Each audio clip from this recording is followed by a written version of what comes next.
ketika kita mengamalkan zikir sir, maka pada saat bersamaan seluruh anggota badan kita juga mengamalkan zikir.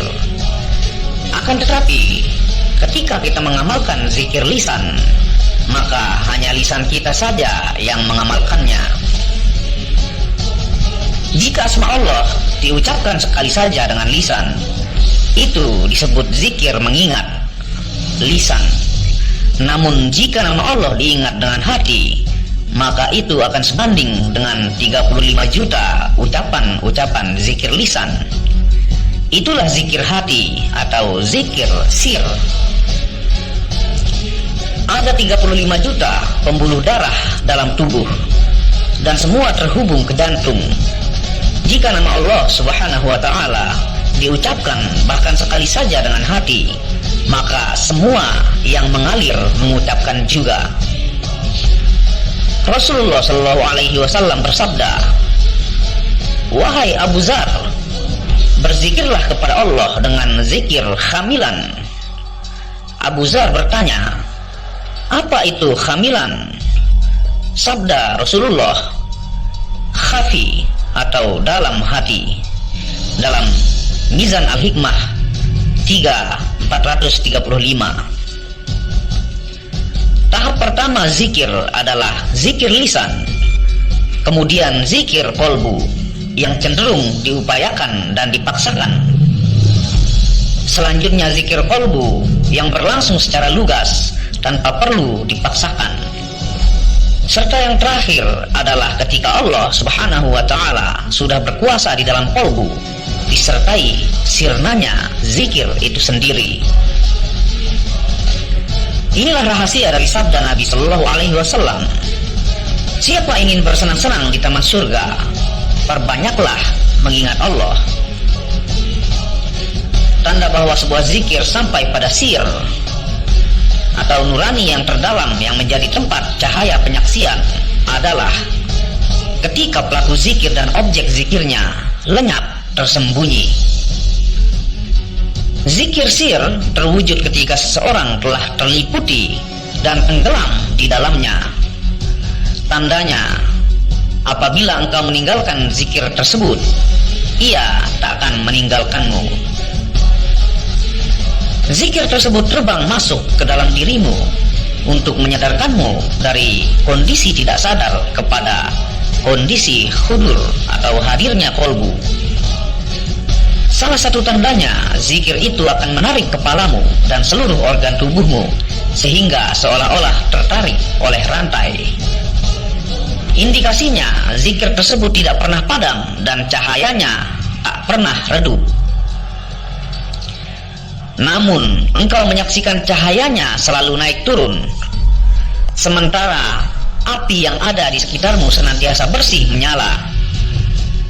Zikir yang masuk ke dalam sir terwujud dalam bentuk diamnya si pelaku zikir, seolah-olah lisannya tertusuk jarum, atau semua wajahnya adalah lisan yang sedang berzikir dengan cahaya yang mengalir darinya. Ketahuilah, setiap zikir yang disadari oleh kolbumu didengar oleh para malaikat penjaga, sebab perasaan mereka beserta perasaanmu. Di dalamnya ada sir, sampai saat zikirmu sudah gaib dari perasaanmu, karena engkau sudah sirna bersama Tuhan. Zikirmu juga gaib dari perasaan mereka. Kesimpulannya, berzikir dengan ungkapan kata-kata tanpa rasa hudur atau kehadiran hati disebut zikir lisan. Berzikir dengan merasakan kehadiran kolbu bersama Allah itu disebut zikir kolbu. Sementara berzikir tanpa menyadari kehadiran segala sesuatu selain Allah disebut zikir sir. Itulah yang disebut dengan zikir khafi. Allah Subhanahu wa ta'ala berfirman, "Dan berzikirlah kepada Tuhanmu dalam hatimu atau nafsika, dengan merendahkan dirimu dan rasa takut, dan dengan tidak mengeraskan suara di waktu pagi dan petang.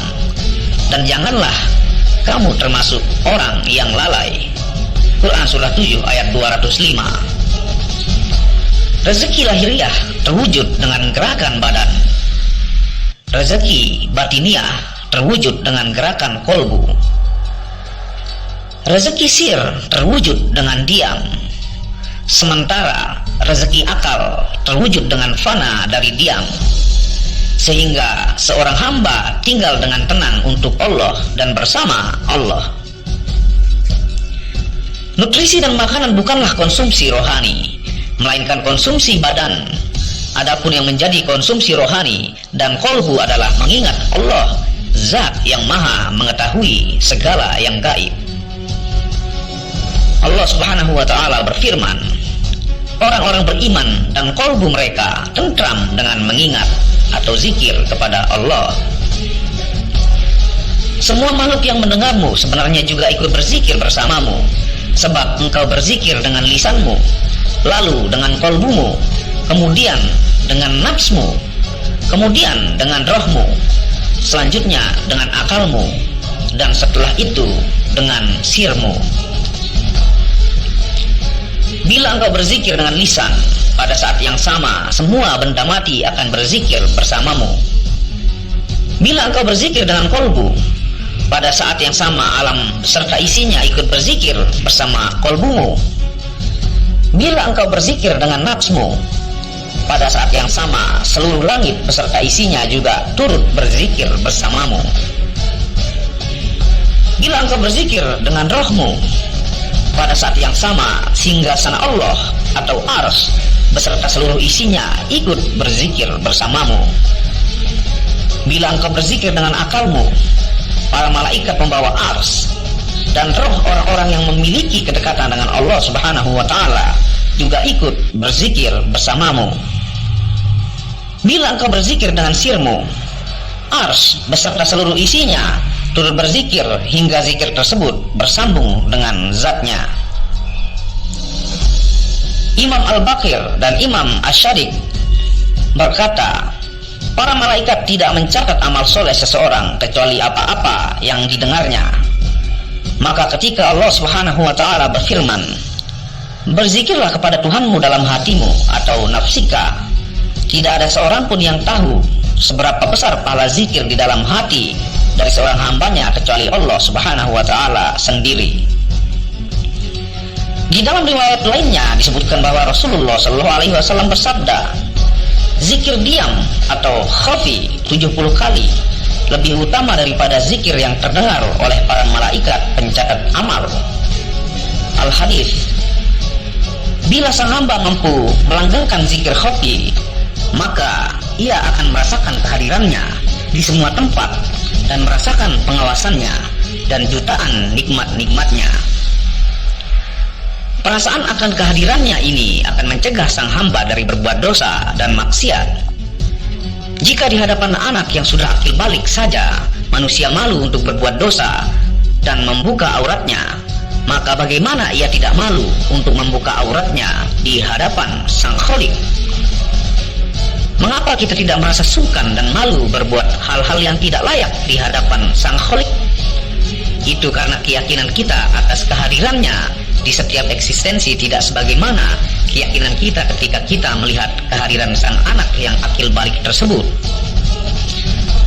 Apabila kita ingin mencapai keyakinan seperti ini, kita mesti mempersiapkan latihan-latihan untuk melaksanakan zikir khafi sampai pada suatu tahapan di mana hati kita berzikir secara otomatis, seperti gerak detak jantung dan tarikan-tarikan nafas kita yang tidak kita kendalikan.